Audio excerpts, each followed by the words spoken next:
Hello बच्चों, let's read the question. The question is the total energy of electron is in the ground state of the hydrogen atom is minus 13.6 electron volt. The potential energy of an electron in the ground state of Li plus 2 ion will be. तो Li plus 2 ion के लिए ground state में जो potential energy होगी वो कितनी होगी वो हमें बताना है. तो देखिए इस क्वेश्चन को सॉल्व करने के लिए हमारा जो की कॉन्सेप्ट रहेगा वो हमारा क्या रहेगा. की कॉन्सेप्ट में हम जानते हैं कि जो टोटल एनर्जी होती है that is the sum of kinetic energy plus potential energy. ठीक है. और हम जानते हैं कि हाइड्रोजन एटम के लिए जो पोटेंशियल एनर्जी का मैग्नीट्यूड होता है that is the twice of kinetic energy. ठीक है. तो अब देखिए हमारे पास क्या है. हम जानते हैं कि ग्राउंड स्टेट में किसी भी मतलब या मैं nth स्टेट की बात करती हूँ तो nth स्टेट में हाइड्रोजन एटम के लिए जो एनर्जी होती है that is given by -13.6 Z square upon n square, जहां पर जेड आपका हो जाएगा एटॉमिक नंबर और एन आपका हो जाता है नंबर ऑफ स्टेट या मैं ऑर्बिट बोल सकती हूँ. ठीक है. अब हमें एक तो हाइड्रोजन एटम के लिए एनर्जी गिवन है और लिथियम एटम के लिए निकालनी है पोटेंशियल एनर्जी.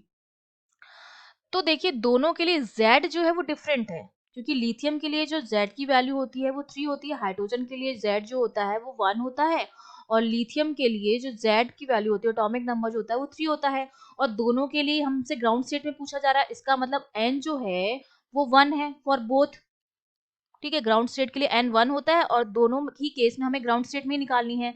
तो यहाँ से मुझे ये पता चल गया कि जो En है nth ऑर्बिट में एनर्जी है that is proportional to the z का स्क्वायर. ठीक है. तो यहां से मैं निकाल सकती हूँ E1 upon E2 equals to Z1 upon Z2 का स्क्वायर. अब E1 की जो वैल्यू है वो हमें गिवन है विच इज -13.6. ठीक है.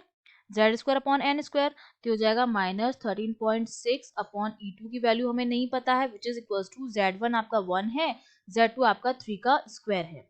तो यहाँ से जब मैं E2 की वैल्यू निकालूंगी तो E2 जो मेरे पास आता है वो आता है 122.4 इलेक्ट्रॉन वोल्ट. ये मेरे पास E2 की वैल्यू आ गई. अब ये जो एनर्जी हमारी आती है वो बेसिकली क्या होती है, हमारे पास टोटल एनर्जी आ गई है. हमें क्या निकालना है, पोटेंशियल एनर्जी निकालनी है. तो पोटेंशियल एनर्जी जो होती है हमारे पास that is the twice of kinetic energy. अगर मैग्नीट्यूड की बात करें तो ट्वाइस ऑफ काइनेटिक एनर्जी, अगर साइन की बात करें तो minus of twice of kinetic energy के बराबर होती है. तो काइनेटिक एनर्जी हमने निकाल ली है. तो पोटेंशियल एनर्जी जो आ जाएगी लिथियम के लिए वो कितनी हो जाएगी -2 इंटू काइनेटिक एनर्जी कितनी आई हमारे पास 122.4. तो पोटेंशियल एनर्जी जो आ जाएगी वो आ जाएगी -244.8 इलेक्ट्रॉन वोल्ट. तो ये लिथियम के लिए हमारे पास क्या आ गई है, पोटेंशियल एनर्जी आ गई है. That means D option is correct. I hope you understood well. All the best.